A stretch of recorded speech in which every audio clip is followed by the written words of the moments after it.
Hey VC, Big Star 1000s with Gimme Ten for the year 2001, and this is a response to Chris 4127 Basket, who he's just uploaded a video on the year 2001, which I watched. It was very good. Thank you, Christophe.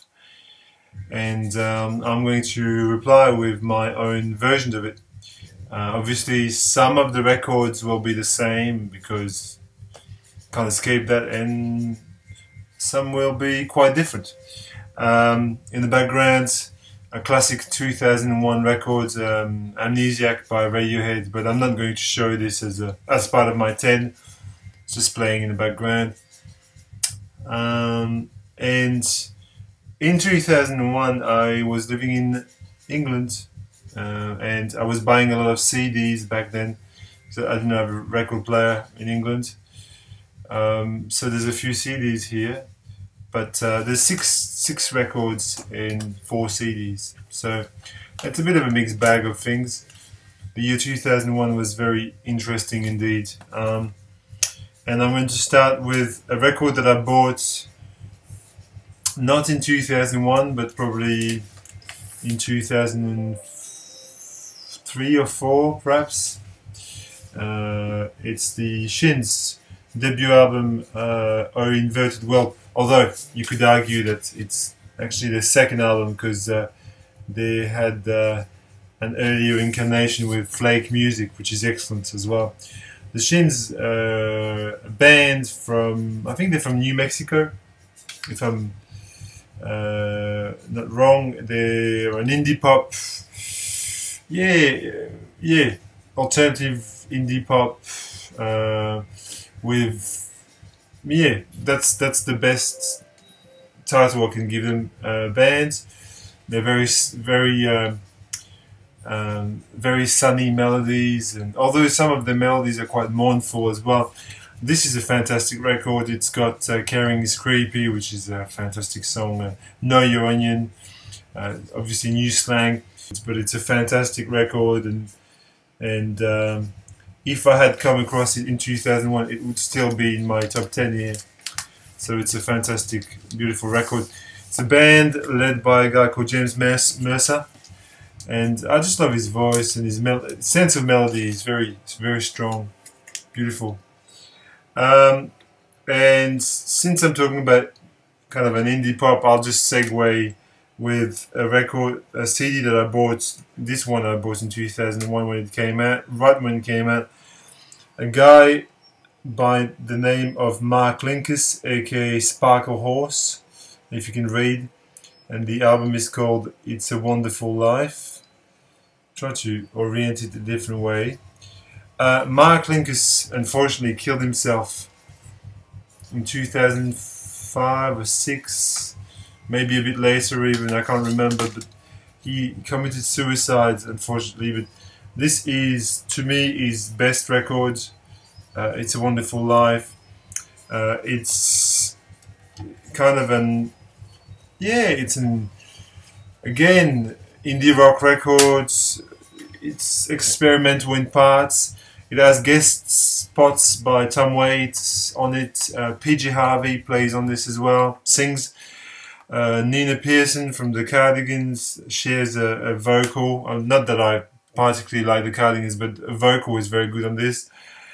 And it's a wonderful record that I bought straight away in 2001 when it came out, after reading a review in the magazine, as often happened back in the day, and I highly recommend it to anyone. It's kind of dark and brooding and enthralling and joyful all at the same time. Another great indie rock record from 2001 has been shown by Chris. It is Jim O'Rourke's Insignificance. What a wonderful, again, excellent indie rock record. Beautiful piece of music.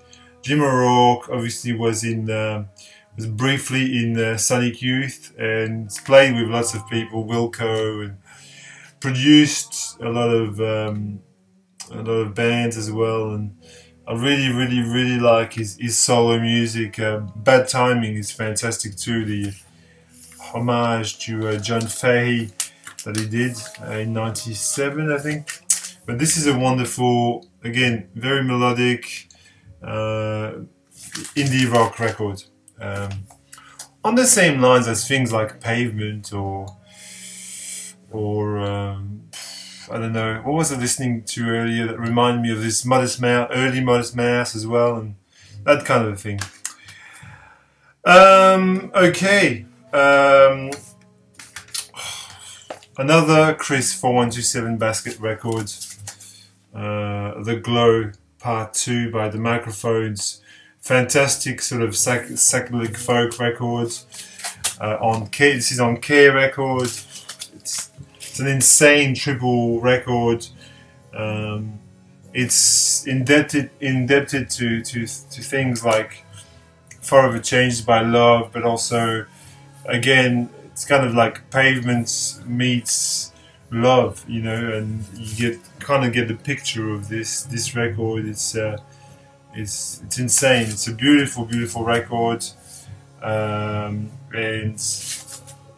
I highly recommend it. Very cool, yeah, psychedelic folk record. Here's a record that I played to death. Oh my word! I don't know how many times I've played this record, but it's a fantastic album. Strokes is this it? I must have played this. Sorry for the slightly rude picture. I don't really care. I think it was stupid. I mean, it's typical stupidity of censorship that they actually took this picture out and put this awful pattern on the sleeve. Now I got this straight on pretty much because there was a lot of hype around the Strokes, and at the time as well the White Stripes were pretty big. I lived in England, and White Blood Cells was a huge album over there, and so was this, and this I connected with instantly. It's kind of, you know, the bands they were trying to reference on this, they got the references so incredibly correctly, you know, that they're doing garage rock better than, like, this record just hits it totally, you know. The songs are just so fresh, and every time you listen to it, you just think they just really nailed it. They really nailed it. Is this it by the Strokes? And everything that they've done after, to me, is I don't like. But this is fantastic. In a totally different register, here's some very calm and quiet and dreamy music. And this is Low. The album is called Things We Lost in the Fire. Here is Low, Mimi Parker, and her two accomplices. Beautifully ethereal. It's what they call slowcore, so it's really like a form of dream pop. Really sort of a comatose kind of music with dreamy vocals and an amazing record. Maybe my second favorite after the debut album, Things We Lost in the Fire by Low. Beautiful record as well. Like Chris, I need to feature Vespertine by Björk, which again could be her best album. I mean, it's a toss. There's a lot of great Björk out there, you know, Homogenic and Debut, and you know, lots of really great things. But this is a fantastic piece of music, just really a great art pop. To me, she's like a modern version of Kate Bush, Björk. She just really is. What she does, her artistic statements really are reminiscent of that. Here's a record that I've talked about so many times. I don't know if it's worth talking about. The Pet Sounds of the Hebrides. The Hebrides is a group of islands in far north, Scotland.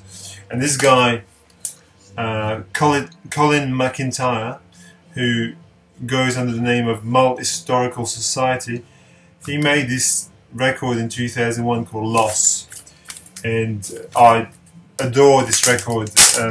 I bought it instantly when it was released, and I connected with it very deeply. I obviously at the time bought the CD, and I got this later as a you know, a few years later I got the vinyl. But it's really, I mean, you know, pet sounds of the New Hebrides. That's what I would call it. Yes, it's kind of not pet sounds, but it's got kind of this sunshine pop, kind of really sophisticated songwriting, lots of, you know, beautiful melodies, lots of it just really oozes joy, this record. It's fantastic. I love it. It's not for everyone, but I personally love it. Another great little, very little known record from 2001, which is a my well-worn copy of it. It's on CD. It's the Kings of Convenience. Quiet is the New Loud. The Kings of Convenience, the two Norwegian singer-songwriters. They both play guitar on this. There's not much. I thought there was a picture of them playing. Elende, what's his name? Elend Oye plays steel string acoustic guitar, and ORourke Bow plays nylon string guitar. So they've got this kind of sort of contrast going. This is their first record, and it's just beautiful, and it's so well titled. Quiet is the New Loud. And in 2001 I played this so many times. I just can't. You know, it's just a beautiful record. It really was the soundtrack of 2001 for me. And this came out on Source. Oh, here. This is the CDs come out. Yeah, this is the. It's meant to look like as a gatefold if you bought the vinyl. I had the chance of buying the vinyl of this, but I didn't in the end. It's a wonderful piece of music. And last but not least, a record that I bought this month actually on vinyl, but the record that I've known for many years is Rock Action by Mogwai. I only got this really recently, but I was familiar with the music on it. And it's a fantastic record, also for 2001. Mogwai, band from Glasgow, Scotland, and a great post-rock outfit, and one of the best records. So that's it, 2001, in less than 14 minutes. I hope you enjoyed VC.